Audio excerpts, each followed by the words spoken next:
Welcome to Remembering the Forgotten, a space where leaders think out loud without polish or performance. No scripts, no personas, just the quiet clarity that emerges when the noise drops and the mind is free to speak for itself.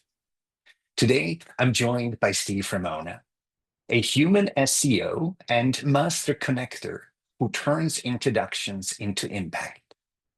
He's a servant leadership advocate, a host whose platforms reach millions, and someone who proves that service isn't soft, it's a strategy that changes lives. With that, Steve, welcome to my show. Marcus, thank you so much for having me on. Such a pleasure. Wonderful. So before we begin, Steve, when I say stillness, I don't mean peace or quiet. So it's not about when I have my morning coffee or when I sit in a room by myself. What I mean is the place in you untouched by pressure, noise, or performance. The place that knows where the mind thinks. Because this is our biggest issue, mind. That's the layer I'm inviting you to speak from today with me. Subconscious, baby. I love it. I knew you will. Wonderful. So, Steve, let me kick it off with a conscious question. Where in your life do you meet the you untouched by expectations? First thing in the morning. Tell me more about that, please. The quiet, the noise is not there. I can sit in a room, I can pray, I can do my manifestation, I can be and do work with no cheerleaders around. One of my guests, Anthony Trucks, calls it the dark work or the dark hour. When you don't get the fanfare, people are celebrating for it. You're just doing the work to impact others. That's such a powerful place that I get 2 hours a day to do that. And I like it a little dark. So I get up, as I told you before the show, I get up at 5 and it's ahead of everybody else. And a lot of people talk about this, but I've been living it for 2 years. It's completely changed how I think, my life, and just the doors that are open, opportunities is fabulous. Oh, I absolutely second that. You see, it's interesting. You said that it has to do something with a positive sense of solitude. It's not in the limelight. It's not the lens of other people on you. It is literally you. And when people hear it is literally you, quite a few ask, doesn't that make lonely? Doesn't that make you feel alone? Like what Great do you question. do when you get up at 5 a.m. in the morning? The Doesn't that big make you thing, lonely? absolutely not. It actually is quite the opposite because it allows me to impact others. That's why the making an impact, small, medium, or large, that doesn't matter. But when you get somebody that smiles and says thank you, or somebody sends you an email that last 45 minutes that I had with you yesterday was amazing. I just got one this morning. So knowing I'm making an impact by the communication I'm getting back and previously gotten back, that's why that dark hour is so powerful. You can make that impact and know it's there without the fanfare, because the fanfare is the impact that you're making, whatever that looks like. And you're uplifting humans. And that is the most joyful thing I've ever found. I totally second that. So here's a follow-up question to that. What would happen if you would not find that time anymore? How would your life change? I believe you can change and things happen. I would just have to work hard to find that place. Maybe it's midnight. Maybe things flip around. I do it 11 to 1 o'clock in the morning and I get up at 9 or 8 instead of 5. Pivoting. COVID taught us this from a mindset standpoint, from a business standpoint, from a personal standpoint. We need to pivot. And we need to learn to pivot, make changes. The other thing is decision. Indecision is cruel. It's Mhm, destroying. I'm using big words because it can be. I've talked to many people mhm, that did indecision and lost companies, lost relationships, lost mhm. big things. Because even if you make the wrong decision, you can pivot back to the pivot in Yeah. your mind to go another way and find an answer. Mhm, We just sit in that space of indecision. I'll work on it tomorrow. I'll work on it tomorrow. And I'll use podcasting as a perfect example. I'm on a podcast with you. I talked to you and you've launched a podcast. I've talked to many people, Marcus, many, 10, 20 people that never launched a podcast. It's been mhm. months. No judgment here at And all. it takes courage. It It does. And there's a literally lot of takes things there. courage, So Yeah. their decision, but a lot of it was indecision. Well, I'm not ready yet. I'm not ready to record. The equipment's not right. So they didn't make the decision because they want everything to be perfect. And that's Yeah. the what's the word I want to use? That's the negativity of that is trying Yeah. to make that decision perfect. Where they just launch the podcast and see what happens. Hey, Yeah. if you go 10 podcasts, which most people don't quit, it's 90% of the people right now. That's okay. You made the decision, did it? Absolutely. It didn't fit you. It is shocking if you think about that, right? Oh, it is. But It let me is. add something really ironic to that. People always talk about the consequence of indecision. What if indecision is actually taking a decision? It's exact. So well said. You know, So well said. there's this thing I think we talked about in your show already about it. When people say, it's about the things I do, which I should be worried the most about, or the things someone does can hurt someone else the most. I'm quite the contrarian as you got to know me, and I personally believe it's the things we do not do that actually have way the bigger impact than the stuff we're doing. But you 1 seem to million percent second agree. that. Oh, 1 million%. Yeah. Yeah. We're and COVID taught us that negative side of it. Oh, I don't know if I do this. Should I start my workshop? Should I Yeah. date the, whatever?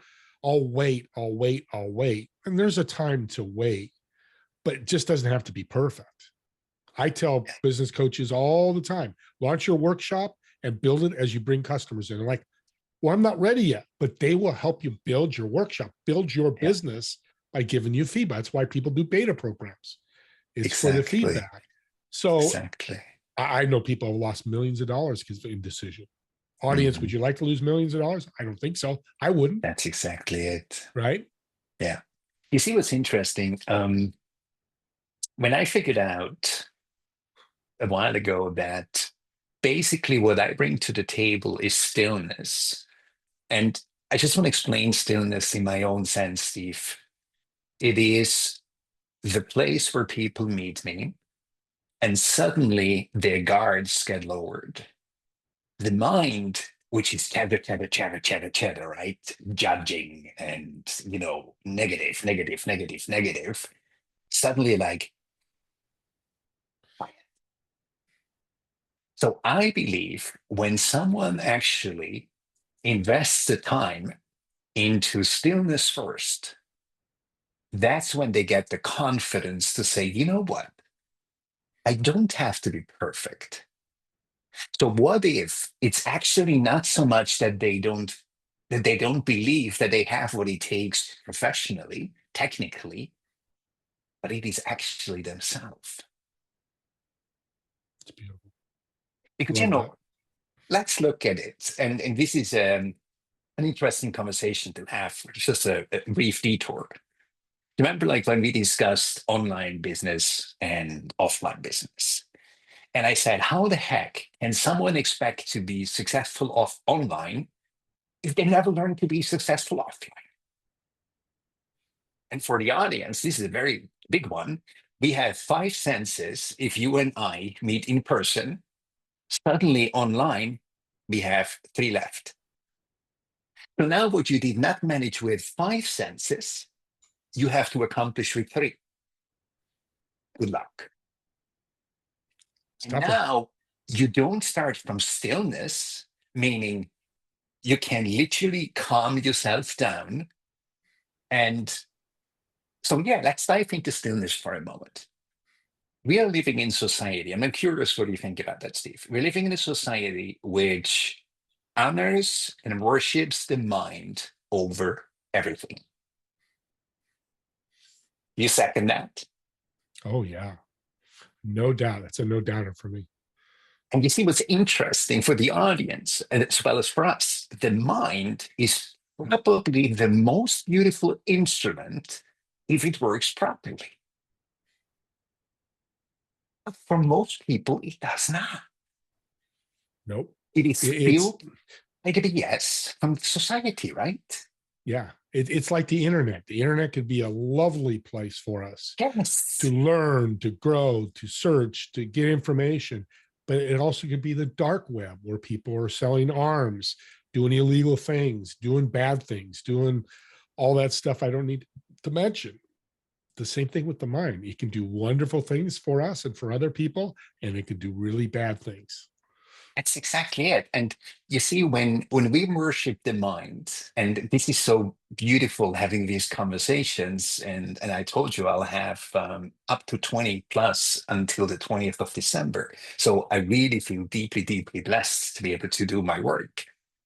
I get to see and to meet so many people from all walks of life talking about stillness. And you'd be surprised, Steve, how many big and deep thinkers, the first thing they do is they recite all the stuff they learned about the mind from society. Until I say, is this really the governing tool? They say, yeah, the mind is all there is. I said, what about intuition? What about instinct? That's when they begin to soften.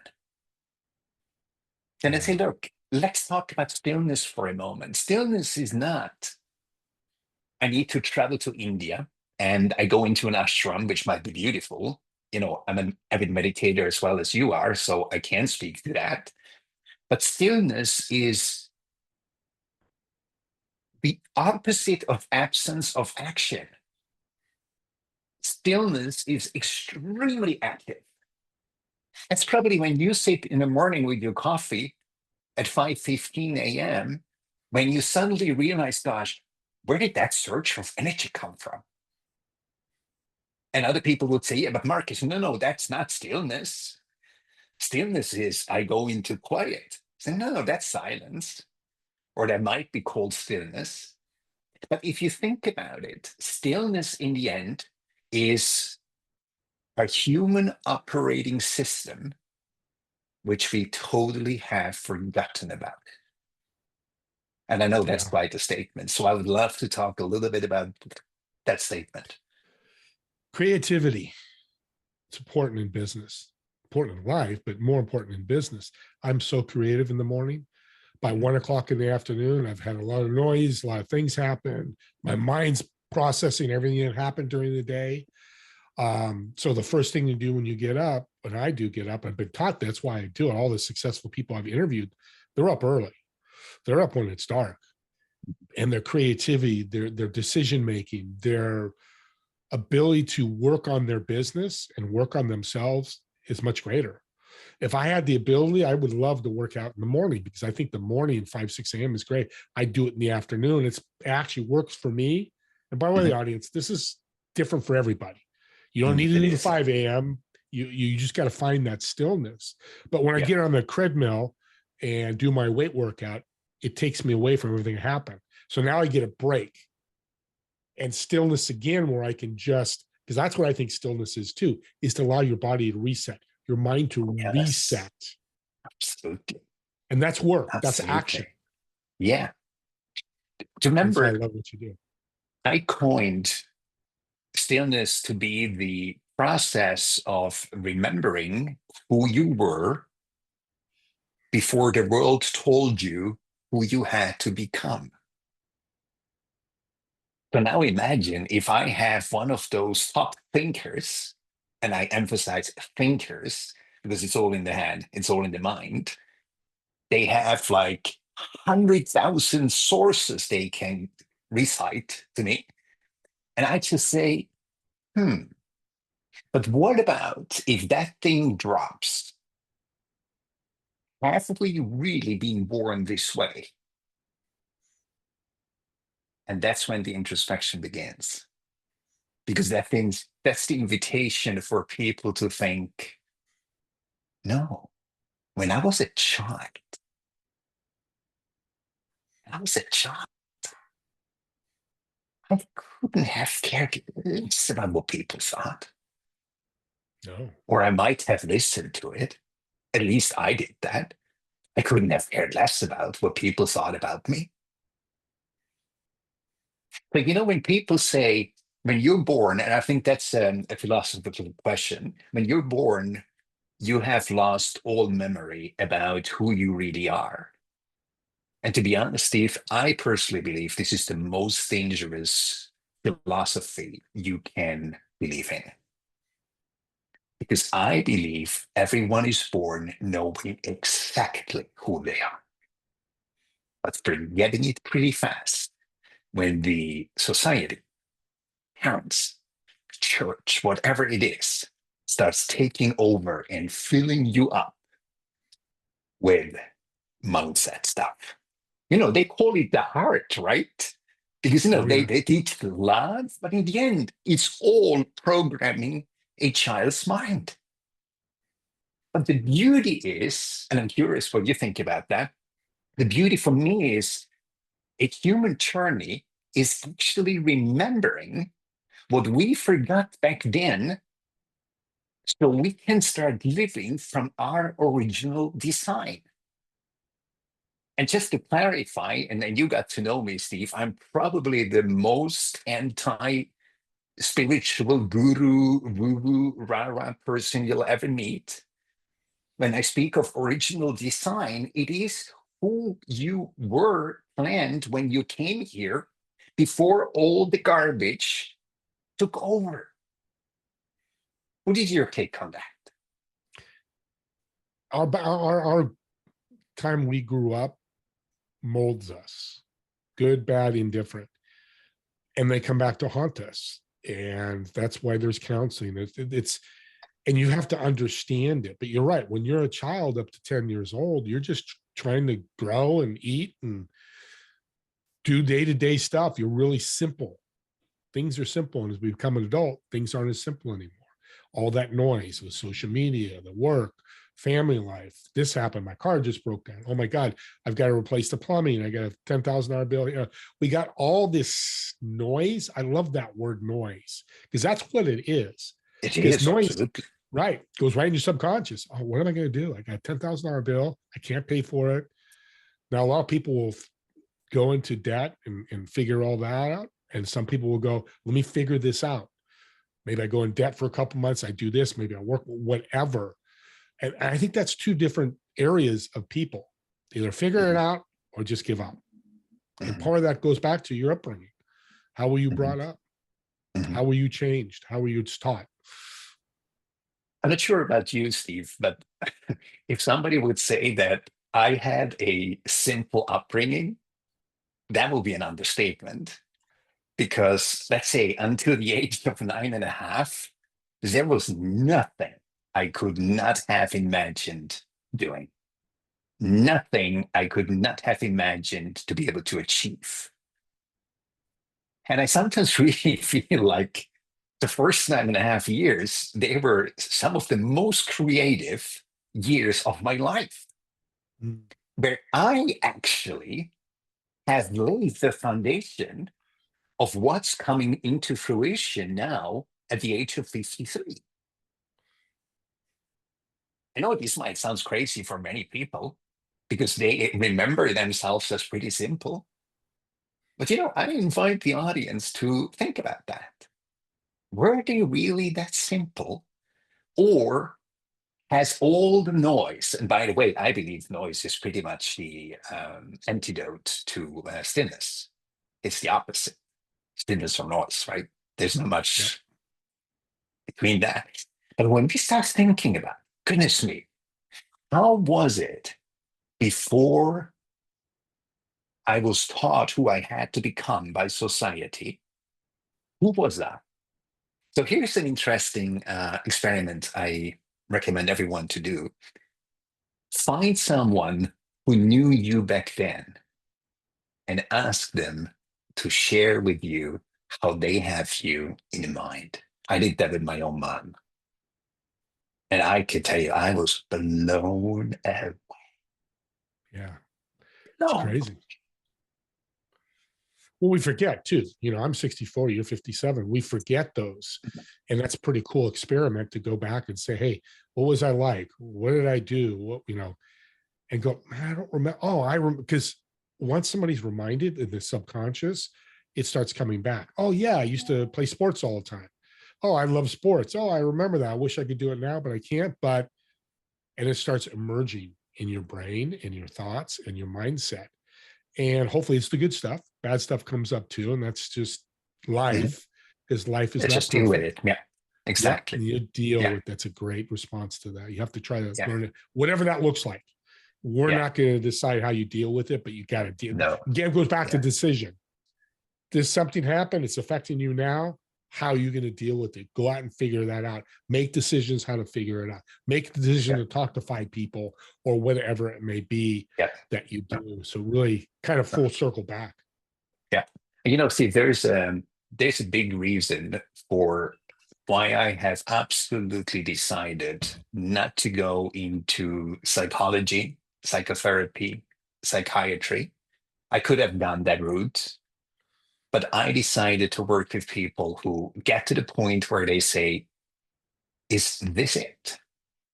Those are the people who hit that glass ceiling and can't break through, who know I'm successful already, but this can't be it. There must be more, right? And Yeah. then there are the people who literally have achieved all levels of success in human terms. And they ask, is there more? I think there's this fine difference between is this it, where you don't even believe there is more, but this just can't be it. And then you have the people who have it all and they say, it's more. It must be. Because I have arrived at the it in human terms. So there must be more. Yeah. And such an interesting point to arrive because I'd like to give you an example, Steve.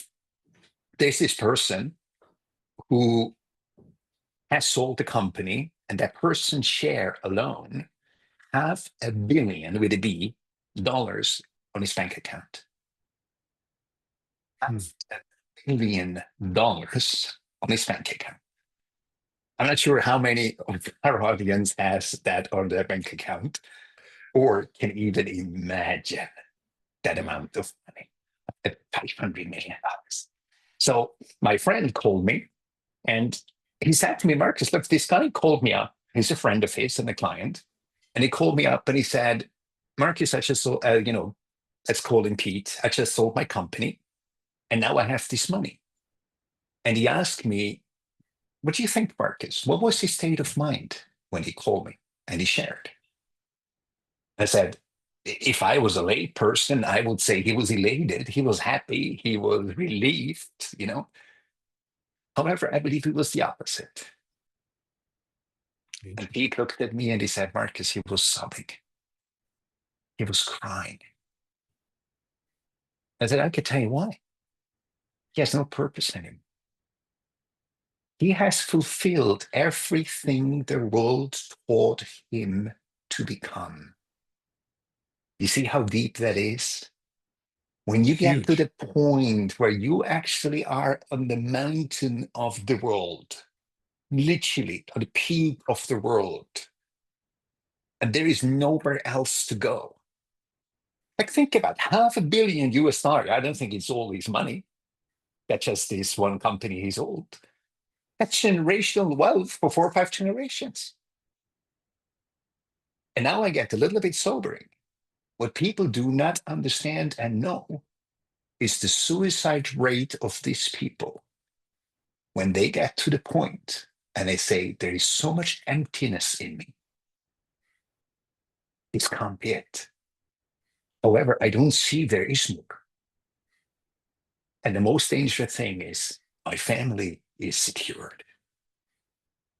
So I can leave this world and my family is probably better off. You might have heard these stories from people, maybe even in your friend circle. I have. I have too. Yes. Yeah. And And this is one of the reasons why I do my work, by the way. that's why senior aging is so tough, because people lose their purpose.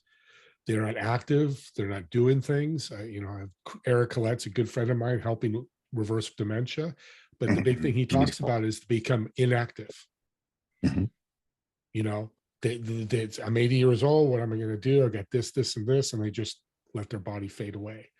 Yeah. And it's sad, but purpose is so powerful, tied to stillness. I totally agree with you. Because that's Yeah. why I have stillness. I have a purpose. Yeah. When I get up at 5 o'clock in the morning, I have a purpose, and to do this and this to lead to these future goal.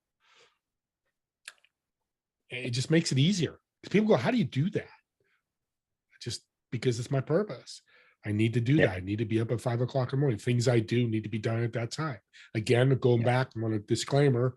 You don't need to do 5 o'clock. It might be 6 in the afternoon. You work. Mhm. I've worked with people that work 8 to 4 Mhm. on their job, and then 6 to 8, 6 to 9, they do their entrepreneurship. Mhm. How it works for them, And or vice it pretty versa. much comes down to the inner clock, right? Yes. Like most people are not early birds. They're people who are night owls and they do their best work, I don't know, after 4 p.m., right? Like I know people, they would not get on calls before 2 p.m. It's Yeah. just horrendous if they would do it. So it's just Yeah. interesting. So let me switch gears for a moment. Can you remember a moment in your life, Steve, when you realized you were living from someone else's script? That's the first part. And the second one is what cracked it open. Explain a little bit more when you mean I'm living somebody else's script. Okay, it's an important question. So remember when I said that we are not living from stillness anymore because we forgot who we actually are. However, we started taking over scripts from other people, from organizations, from society, because there must have been the moment where you said, is it really Steve Ramona? Or are they actually all constructions, like almost like a what is it called? Like if you have all different pieces, like a mosaic or something like that, and you Mm-hmm. suddenly realize, no, this is not Steve Ramona. It looks like Steve Ramona. But here I hear my mom's voice. Here I hear my neighbor's voice. Here I hear society's voice. So remember the moment where you said, is this really Steve? Or am I living other people's script in my life? I completely understand. And I can Beautiful. remember 3 years ago, I've done, millions of dollars in partnerships, serving people left and right for 10 years. Enjoyed it. Thought that was my legacy, but it was only half of it. Because the problem I was doing, which I didn't do with you because we met this year, is people would come to me and I would help them and serve them like crazy, introductions, resources, whatever that looks like, treat them right. And they go, Steve, how can I help you? And for 10 years, I put my hand up sometimes and go, no, I'm good. Enjoy those resources and introductions. And Tony taught me, he was doing 250 million a year in revenue. He's a servant's heart. He serves his competitors, everybody, staff, board, everything. He said, Steve, take those gifts, because when you don't take those gifts, and this is powerful, it's a lesson's going to make me millions of dollars. So it's going to make me successful. Money's not the key, but we do need money. When I say no to them, they don't walk away, Marcus, and go, God, what an a-hole, what an idiot. Because they're happy. They've got the gift I gave them, resource, whatever. I served them. I impacted them. But the subconscious, the stillness part of people go, watch out for that guy. He's a taker. Because I didn't receive back. So it has to be the law of reciprocity. It's so important when you're bringing value and uplifting people. And once I learned that and go, it's great to go, Marcus, hey, here's a couple of introductions. You go, how can I help? I said, yeah, I've got this program would be great for you. Let's take a look at it. Or I just told you before the show, I'm going to help you with your YouTube channel freely, without charging, without anything. That script change, thinking I had to be this way because everybody was doing it, I was missing a big part of that. And everybody, if you're out there serving, helping, and ask. I'm a faith guy, but if it's universe or whatever, they don't dislike you going, here's a bunch of gifts, Marcus. By the way, I'm looking for this. But the key here with stillness is how you respond to that. So you go, I don't know anybody, I can't really help you right now. That's fantastic, Marcus. If you do run into somebody, that'd be great. Now you've closed that infinity loop where the reciprocity keeps going back and forth. The stillness is passed back and forth. That was a big script I had to learn. It's changed my life and changing others because I'm sharing it with others. So if you have some more minutes, I would love to actually dive a little bit into what you just said, because it is so pivotal, Steve. I meet many people who tell me I give and give and give and give, and I never receive anything back. This is a huge problem, especially for entrepreneurs, for servant hearts. And that's when I say it is not so much that life gives you reciprocity automatically. It's not so much that you have to learn to receive. It is actually to learn to get into this giving heart. Because let's be honest, you're familiar here in the US with give and take. Europe, that is absolute masterclass, give and take. And I've been teaching for 20 years. And many of my classes, I said to them, look, the thing is, if you have give and take in your mind, the only reason why you give, and I said to my class, think twice before you answer, please. Don't fight me on that. Let it sink in. So stillness came over them. If you believe that you give so you can take, that's what you will never receive. And that's when I saw 15 people, 2 or 3. Wow. Me who stops the other person from giving back. Because they sense that BS in me. So what it comes down to, Steve, is most people, and I really say most people because I haven't really met that many opposites yet, most people believe they do not deserve to receive, so they overgive. And you mentioned it, that's actually why I go into it. You mentioned the mind. What happens is actually your mind does not want you to be successful.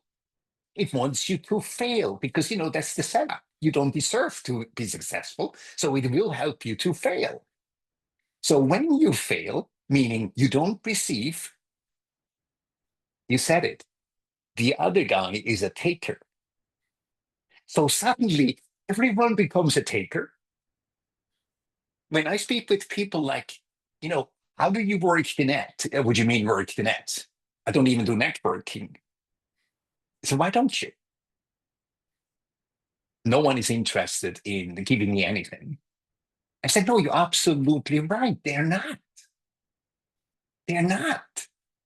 And, whoever listens or watches, this has nothing to do with woo-woo or rah-rah. This has to do with science. It's all frequency. And, when people tell me, like, how can you say what kind of a frequency I have? It's like, honestly, I just look at your results. I look at how people speak about you when I meet them. And you might have been surprised. I have not sent out one message to my connections saying, would you be interested in getting to know Steve Ramona?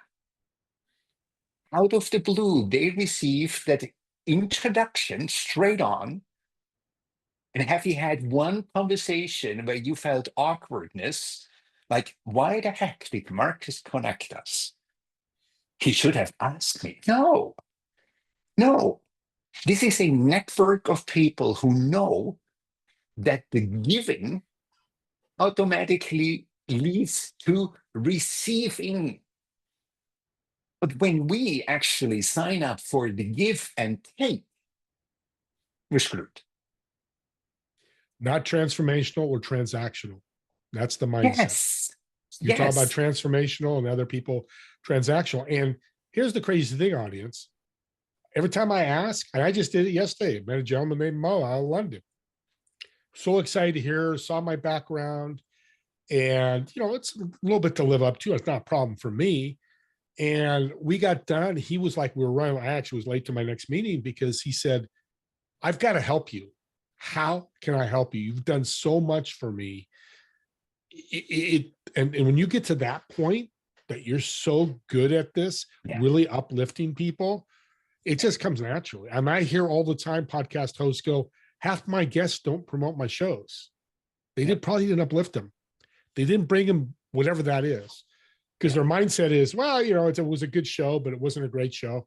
90% of my people, I know, because I can't, after the show's done, they go, Steve, I'll go, hey, I'll have this out in a couple of days. I did it with you, Marcus. They're like, just did a show yesterday. And Chelsea's like, I'm definitely going to share that. I don't have to ask them.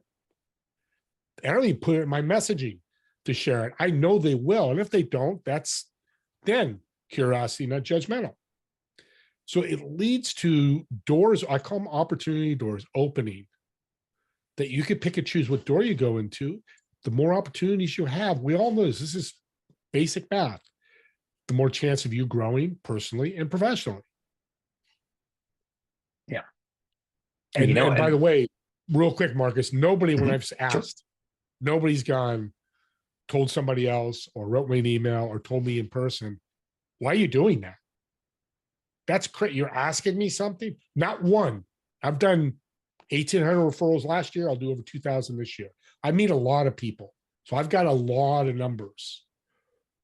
Because they know I'm not going to go, hey, I need help with this for my sponsor for my podcast. And they go, well, I don't know anybody. I'm not going to go, you got a big network. What do you mean you don't know anybody, Marcus? Now it becomes transactional again. Transformational is, thank you, but if you run into somebody, I'd love an introduction. It's giving kindness and stillness. I think kindness and stillness go together. People will remember you. So you see what's really interesting, and I believe it's important for the audience to understand that when we are driven by the mind, and it's so interesting. I had a conversation recently with someone who said, and he's a very intelligent person, he said, Marcus, we are all about fight or flight or freeze. And I just looked at him and I said, you do not really believe that, right? He said, yeah, but then it came with sources. Then I just said, okay, let's just move on a bit. Then I suddenly said, you know what? Your life reflects something entirely different.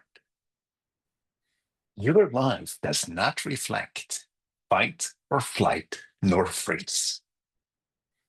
It reflects coherence. Yeah. He starts. That's what it comes down to.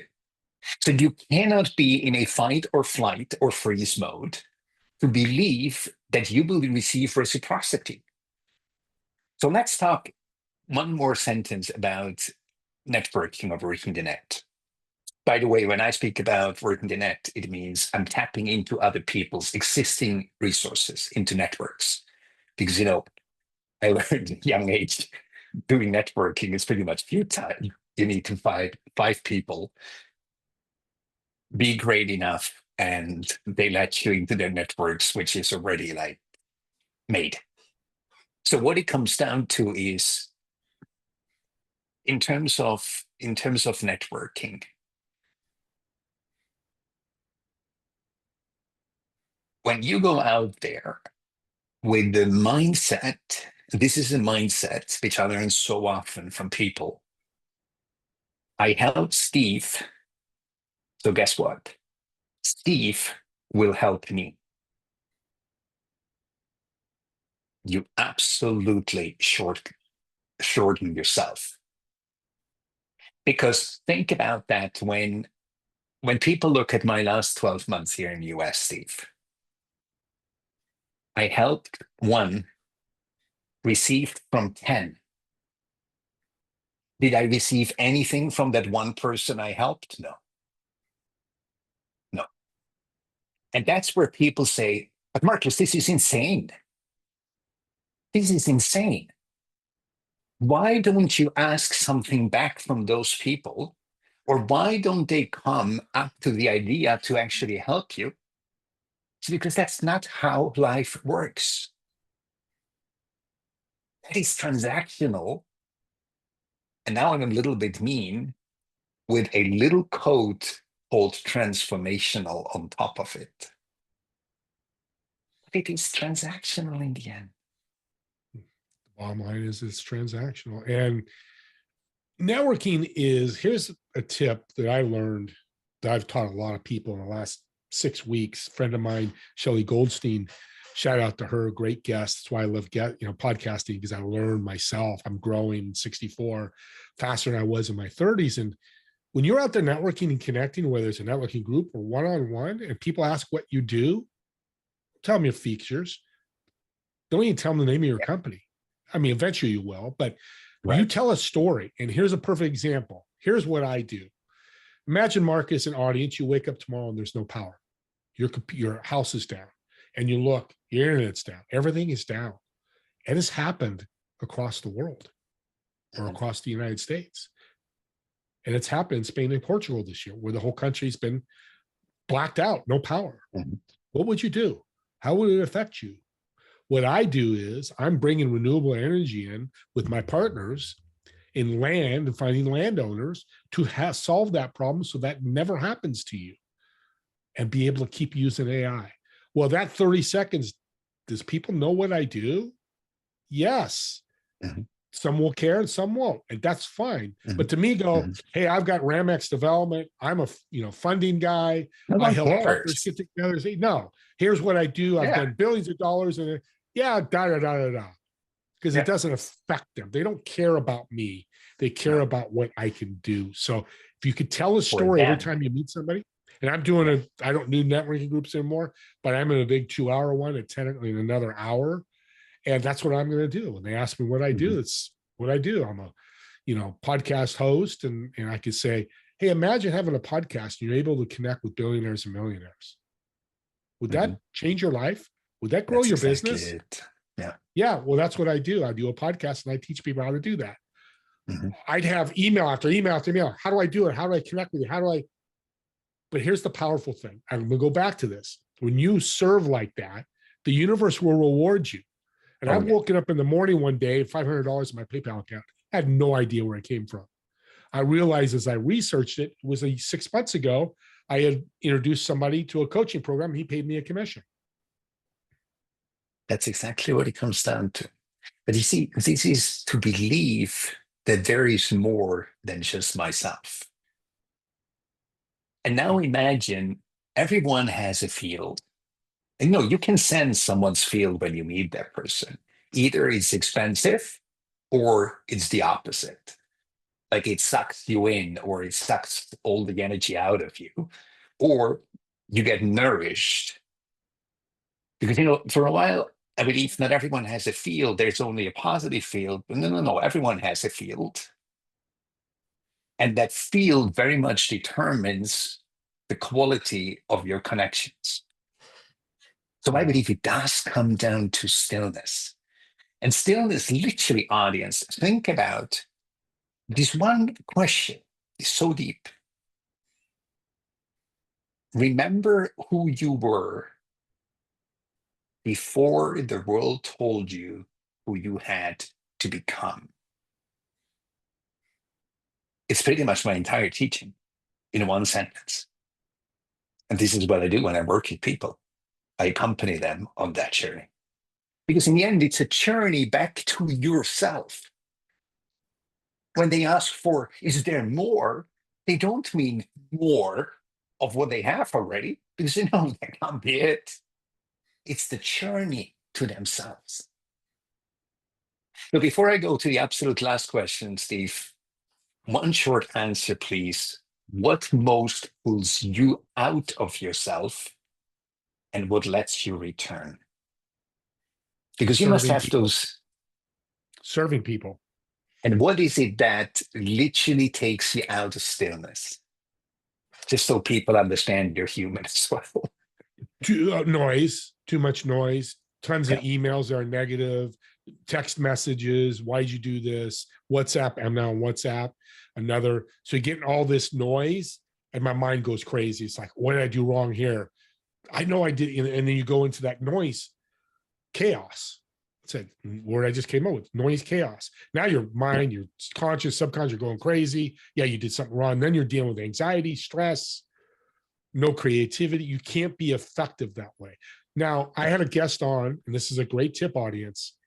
When things happen to you, I mean, I lost $1 billion contract this year. Gone. Yeah, and I made millions of dollars. It's gone. But I was human for 5 minutes. Mhm. Oh, woe is me, weeping, didn't weep, but I was upset, mad. So for 5 minutes, I get upset, whether it's whatever you do, sit still, whatever. And I've done that a couple of times. And then I moved on and it went away. Because then I move forward with energy somewhere else. Mhm. Because you don't want to keep that negative energy around you. So spend 5 minutes in your negativity and then move on. And I know so many people can't hear that sentence, but there is a deeper reason for everything that happens Amen. for us or to us. That's the question. Yes. Yes.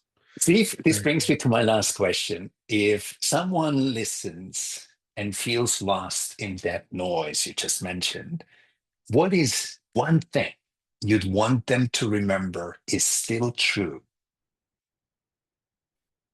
That you're human, you have a soul, you have the ability to serve, you have the ability to give.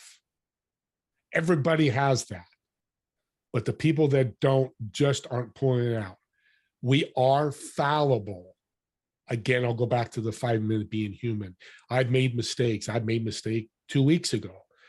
Admit it, be humble, be 5 minutes human. I made a mistake. Woe is me. Be humble and transparent. I made a mistake because I was not good at that for 30 years. Always thought I had to be perfect. Never tell somebody to make a mistake. Now I say it all the time, gladfully and joyfully. Be open, be authentic, be genuine. Wow, what a beautiful word at the end. So thank you so much, Steve. It was a You're fantastic welcome. conversation, and it's such a pleasure to have you as my guest. Thank you for having me on. It was awesome. You're welcome. So this was Remembering the Forgotten, a conversation held in clarity, not performance. If something in this exchange helps you see differently, carry that forward.